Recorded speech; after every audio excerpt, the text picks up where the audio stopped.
Pergunta: como que a literatura brasileira, como que os autores brasileiros são vistos fora do Brasil? E outra pergunta: como que transcorre essa dinâmica literária fora do Brasil, tanto na relação com as editoras, com os agentes literários, e qual que é o futuro das histórias a partir da perspectiva estrangeira? Olá, meu nome é Thiago Novaes, eu sou escritor, sou professor de criação literária e há mais de 15 anos oriento escritoras e escritores em seus percursos autorais. E hoje a gente vai falar sobre o que eu descobri sobre ser escritor fora do Brasil. Então fiquem ligados, a gente começa agora. Bom, eu queria começar contextualizando essa história. No começo do ano de 2026, eu recebi um convite para participar de uma feira literária em Dublin, na Irlanda, como o único autor brasileiro convidado para esse festival, né? O único lusófono, ou seja, o único falante da língua portuguesa e o único representante, embora não exista essa história de representar a literatura, dos autores brasileiros na Irlanda, em Dublin, nesse festival. Esse festival foi em Dublin, o convite foi para agosto, na Universidade de Trinity College. É uma universidade que tem centenas de anos, por onde passaram Bram Stoker, Sally Rooney, Oscar Wilde, Samuel Beckett, James Joyce e muitos grandes autores que a gente conhece, que ficaram, né, imortalizados por suas obras. Então esse convite foi um lance muito grande para mim, assim, eu tomei muito a sério.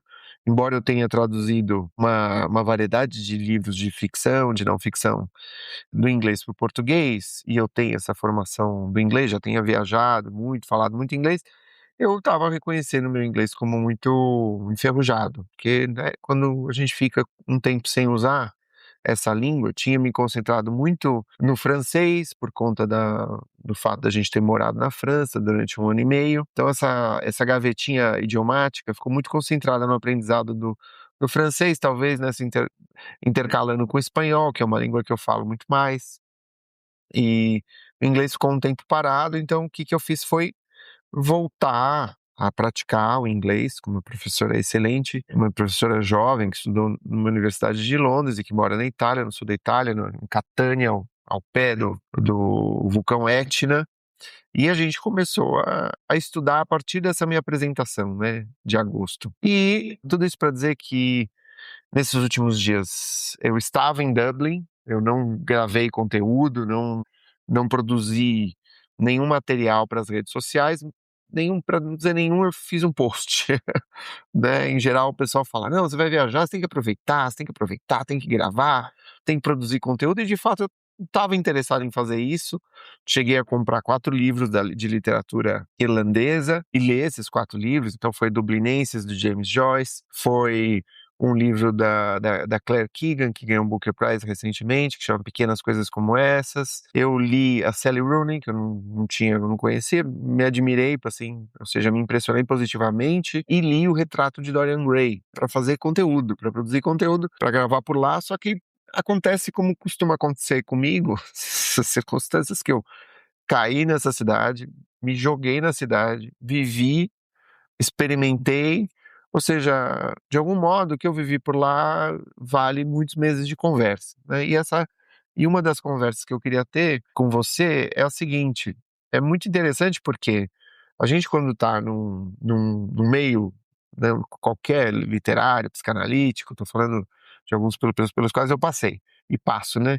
Meio literário de um lugar, a gente fica muito fechado nesse meio literário, com as suas dinâmicas, e a gente meio que naturaliza essas dinâmicas. É como se o mundo, né, lidasse com a literatura da modo como nós lidamos com a literatura, né? E a gente projeta expectativas das coisas que a gente vive por aqui. E é muito interessante, talvez um mote da nossa conversa aqui agora, seja pensar assim: poxa, mas será que os outros veem da mesma maneira a literatura contemporânea? Como os outros veem o futuro das histórias, né? E esse era o tema, inclusive, desse festival internacional de Dublin, que era o futuro, The Future of Story, né? O futuro das histórias. E eu estava lá para falar sobre comunidade e criatividade, sobre como um coletivo pode nos ajudar a nos tornar mais criativos, mais inventivos, mais férteis no modo mais amplo possível. É um estudo que deriva, evidentemente, da minha experiência como como formador e multiplicador e professor de criação literária e coordenando grupos, né, de romancistas, de ensaístas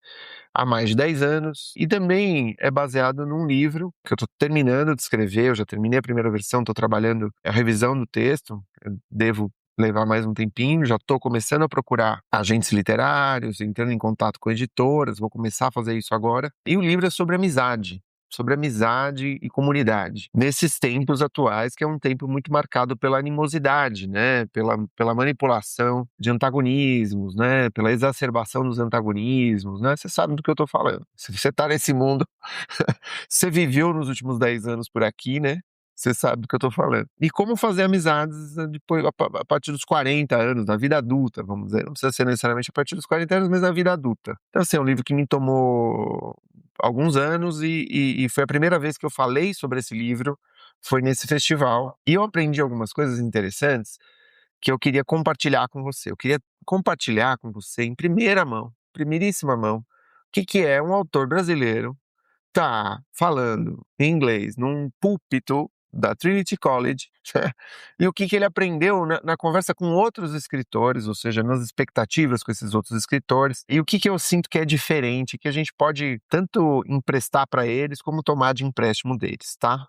Então, assim, uma das coisas muito interessantes que eu vi é que essa ideia das histórias, ela é, vamos dizer, muito... A ideia da história, ela é um pouco pulverizada, né? Pelo menos no contexto do festival em que eu estive, a ideia de história, ou seja, o que eles estimulam por lá, é que você experimente, né, a partir de tudo que está aí. Experimente, né? A gente tem, muitos de nós temos a tendência a procurar uma forma muito convencional, a se debruçar sobre essa forma muito convencional e falar, não, vou trabalhar nessa forma, vou trabalhar ficcionalmente ou não ficcionalmente nessa forma convencional. E o que eu aprendi nesses dias foi que é possível você expandir um pouco essa visão, né? Que a expansão dessa visão é muitas vezes decisivo na hora da gente chegar, atingir outros leitores, né, outras leitoras. Então eu vou dar 2 exemplos. Um dos exemplos que eu achei fantástico, um autor que começou um podcast de horror, inclusive uma das séries que ele criou era um audiotour ficcional, uma coisa que eu já fiz em 2007, em São Paulo, né, estimulado pelo Sesc. Mas ele faz em Dublin, ou seja, um audiotour contando histórias em diferentes lugares, de diferentes pontos turísticos ou menos turísticos da cidade, sendo que cada uma dessas histórias era totalmente fictícia, entendeu? Totalmente fictícia. Ele reinventou a história de Dublin, a partir de um podcast de horror. Eu achei essa história muito interessante, assim, muito fascinante de fato como que você pode recriar. E um cara que publicou e teve muita repercussão, uma repercussão muito positiva. Isso é muito, muito, muito interessante mesmo, como que, né, de fato a gente pode pegar. E o podcast, que vamos dizer, é um meio que está vigente, que ainda, né, é muito consumido e assim por diante. Eu acho que essa é uma história muito interessante. Outra é de um cara, um senhor, de acho que uns 65 anos, que falou assim, olha, faz 20, 30 anos que eu vivo de contar histórias por meio de roteiros de videogames. Eu achei isso fantástico. O cara trabalhou em laboratórios de criação de games, né? Eu sou meio por fora dessa área. Já joguei muito videogame na adolescência e tal, mas nem adolescência, na pré-adolescência, infância e pré-adolescência. Adolescência eu larguei um pouco isso e fui pro teatro. Fui pra música, fui para outro mundo. Eu achei fascinante isso. Eu falei, nossa, que interessante. Ele pensa no figurino, claro que tem o responsável pelo figurino, mas é um cara que pensa em histórias interativas. E eu fiquei muito, muito tomado por esse encanto diante de alguém que, né, escreve um roteiro, um material que vai se bifurcando, né? Depende. Esse cara, na verdade, cria um mundo com personagens que interagem. Alguns personagens são mais importantes que outros, alguns personagens te levam por certos caminhos. E eu fiquei pensando como que deve ser isso, né? A partir de próprios visuais, a partir do mapa do mundo que tá sendo criado ali, seja esse mundo, o nosso planeta num futuro distópico, seja esse mundo né, um cenário medieval ou um cenário medieval fantástico e assim por diante. Achei incríveis esses exemplos, fiquei assim super com vontade de experimentar coisas. Então, essa ideia de que a gente pode se valer de plataformas para expandir a ideia das histórias, eu acho uma coisa muito, muito, muito interessante. Eu acho que a gente pode devanear com base nisso. Outra coisa que eu vejo que é muito presente aqui no Brasil é uma certa ingenuidade, principalmente entre os mais velhos, em relação à inteligência artificial, porque a gente passou algumas mesas mostrando como a prosa que vai ter futuro hoje em dia é a prosa mais humana possível. Ou seja, o quanto mais particular, singular, o quanto mais próprio você puder fazer, quanto mais tua forem as concatenações que você vai criar, quanto mais teu for seu estilo e não a imitação de alguma coisa, mais o seu livro vai se destacar num universo em que metade dos livros que estão sendo publicados todos os dias nessas grandes plataformas de venda de livros, criada por IA. São laboratórios algorítmicos, né, que são vendidos ali, que criam vários livros, né, vários livros por dia, e que são, assim, basicamente o palheiro onde o sujeito vai ter que ficar encontrando agulha, que são os bons livros, né? Ou seja, encontrar um bom livro nesse universo está cada vez mais como procurar uma agulha no palheiro. A ideia é confundir mesmo, a ideia é que e aí, para que você possa se destacar, você vai precisar escrever você mesmo, entendeu? Não a IA ela é muito restrita à pesquisa, por exemplo, né? Se valer de pesquisa, levantamento bibliográfico, sem dúvida.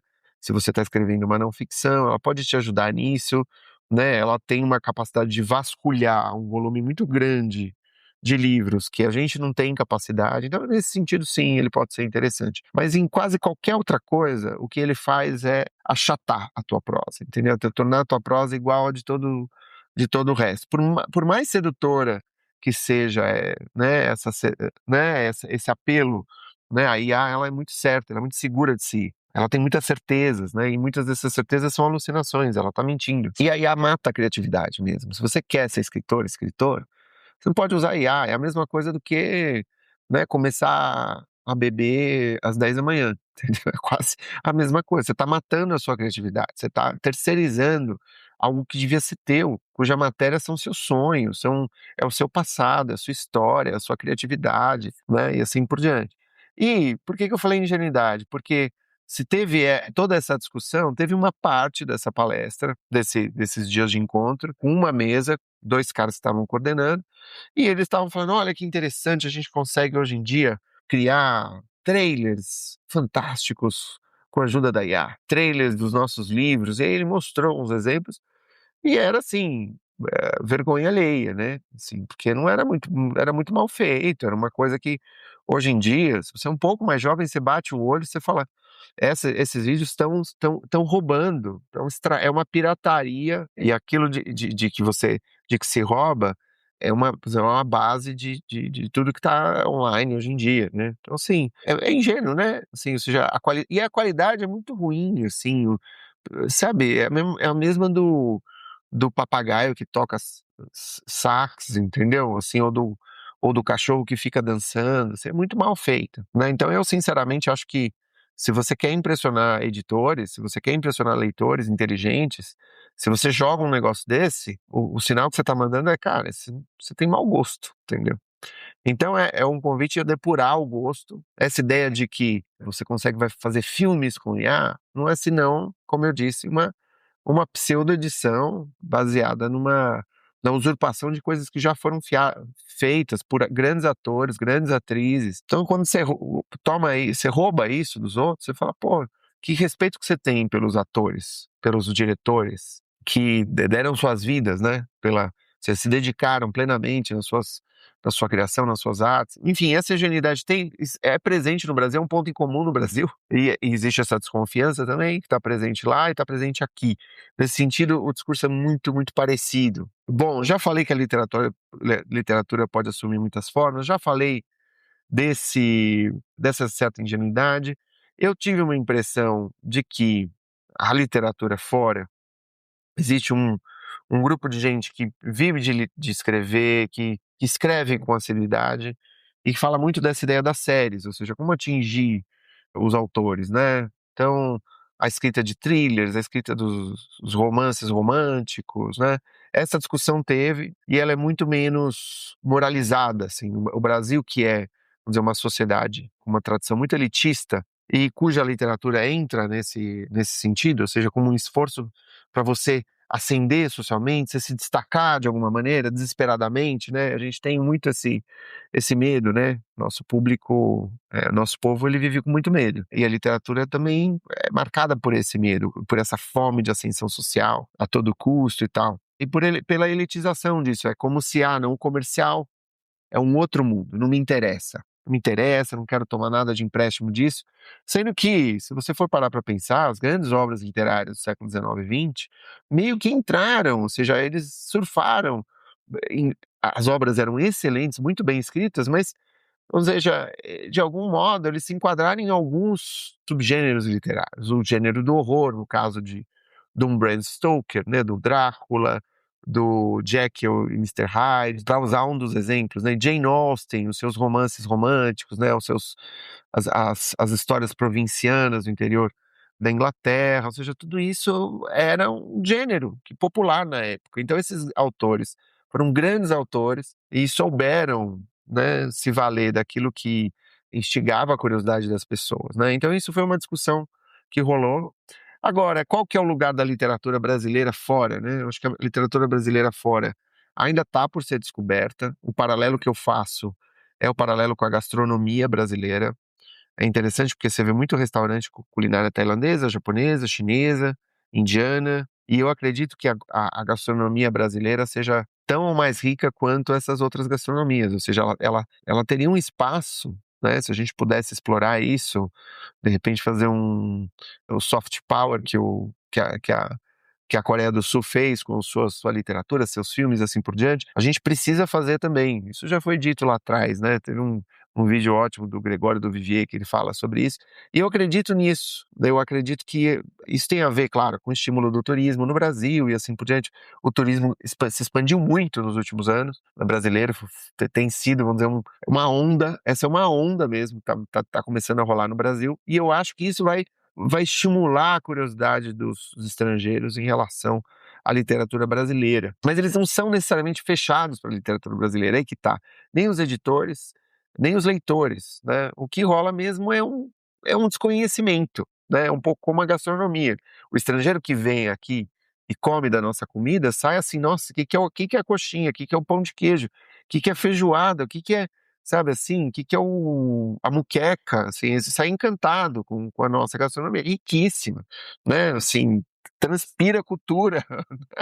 E a literatura igual, né? A gente tem uma literatura assim efervescente. Então, realmente, essas pontes, eu acho que são inevitáveis, assim, sabe? Acho que o Brasil ele tem sido descoberto e redescoberto, é certo, né? É um dado, mas ele tem as suas singularidades. E como um exemplo disso, eu acho que é um último destaque que eu ia fazer, é que eu fui abordado por dois agentes literários, um agente de uma grande agência literária britânica, um cara muito simpático, né? O organizador do festival nos apresentou e a gente teve uma conversa breve, mas ótima, e a gente muito simpática, sabe? E o outro de uma agência de Nova York. O mercado anglófono é um mercado enorme, né? Muito vivo, onde circula muito dinheiro, com muitas editoras, assim, tem uma produção muito grande. E eu acho que é uma coisa interessante ter isso como uma perspectiva, sabe? Como um horizonte. Claro que a gente escreve em português,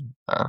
O nosso público somos nós, né? Somos os leitores brasileiros, mas isso não impede a gente de pensar grande. E eu voltei com ou seja, com esse calorzinho, assim, sabe? Achei Dublin uma cidade literária, os pubs retratados no Ulisses, do James Joyce, a gente frequentou vários desses pubs, a gente viu personagens pintados em murais, né, e por ilustrações enormes, lindíssimas, né, a gente sentiu que existe um lugar efetivo naquele país para a literatura do seu país. Eles valorizam os seus autores, né? Em algum momento eu até falei na minha apresentação, eu falei, olha, muitas vezes o autor brasileiro se sente meio que integrante de um grupo muito pequeno dos apaixonados pela literatura, de um grupo muito muito de nicho. E quando assume escrever para valer, se sente como se estivesse incorporando um hobby excêntrico, né? Que os outros vão estranhar, né? É um pouco essa impressão que a gente tem. E eles estranharam a minha fala. É muito curioso, porque para eles não é assim. Para eles a literatura tá aí na estátua do Oscar Wilde, né? Num dos parques, da Museu Casa do Itz, ali em Rolf, né? Que é uma cidade costeira que a gente visitou, né? A cultura celta, né? A literatura celta, tudo isso está ali muito impregnado, né? Sendo valorizado, sendo também explorado financeiramente, né? Culturalmente, né?